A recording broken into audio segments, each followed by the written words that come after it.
Welcome to Chillin' 101. We hope this video helps.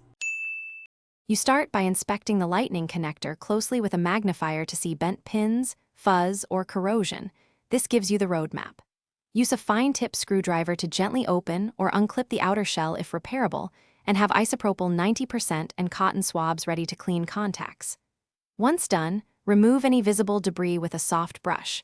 Make sure not to push dirt deeper. Begin with the least invasive fix so you don't worsen the damage.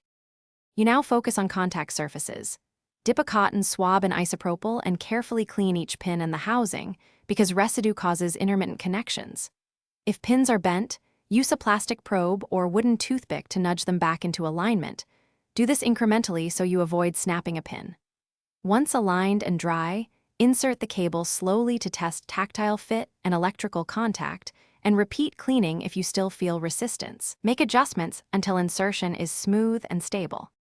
You finish by reassembling the connector shell and securing any screws or clips. Make sure no fibers or stray solder are trapped, because those cause shorts.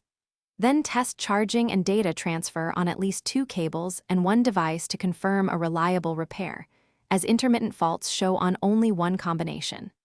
If the connector still fails, replace the entire lightning assembly or consult a repair service, since board-level faults or crack traces require professional tools and experience. Thanks for watching. Consider subscribing if we helped you.